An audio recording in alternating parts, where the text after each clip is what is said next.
الحمد لله رب العالمين، والصلاة والسلام على رسوله الكريم وعلى آله وصحبه أجمعين، أما بعد. أعوذ بالله من الشيطان الرجيم. بسم الله الرحمن الرحيم. ادع إلى سبيل ربك بالحكمة والموعظة الحسنة.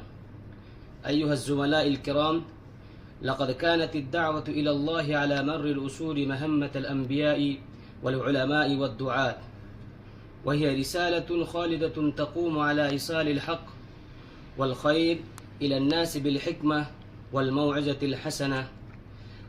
ومع تطور الزمان وتغير الوسائل، أصبحت التقنية الحديثة أداة قوية يمكن توظيفها في خدمة الدعوة ونشر الإسلام في أرجاء الأرض، وهي تمكن الداعي من الوصول إلى أفراد لم يمكن وصلهم في الماضي.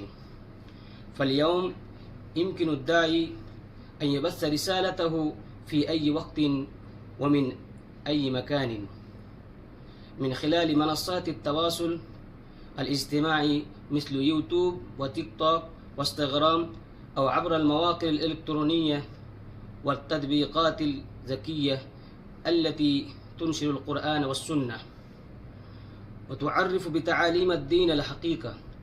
ويمكن أن يسير الداعي فيديوهات تفسر المفاهيم الدينية وتقرب العقائد والقيم الإسلامية بشكل مشوق بسيط. إنها فرصة عظيمة لإيصال رسالة الإسلام السحمة إلى القلوب والعقول بلغة يفهمها الجيل الجديد، وبأسلوب يجمع بين الأصالة والمعاصرة.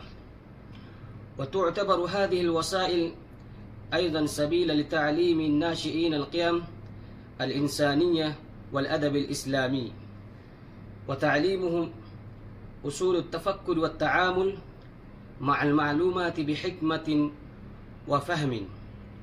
ومع عظم هذه الوسائل تبقى الأمانة الدعوة قائمة، فلا بد أن يتحلى الداعي بالصدق والرفق والرحمة، وأن يستخدم التقنية في الخير لا في الجدال أو الشهرة، وأن يتحرى صحة ما ينشر من علم أو حديث، ويكون نموذجا للأخلاق الحميدة في كل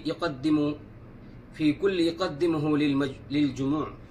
وبهذا فإن الدعوة عبر التقنية ليست مجرد طرف عصري، بل هي واجب دعوي معاصر يسهم في نشر الهداية في زمن امتلاء بالمعلومات والمغالطات، ويعيد للإيمان مكانه في قلوب الناس تحقيقا لقوله تعالى: ادع إلى سبيل ربك بالحكمة والموعظة الحسنة.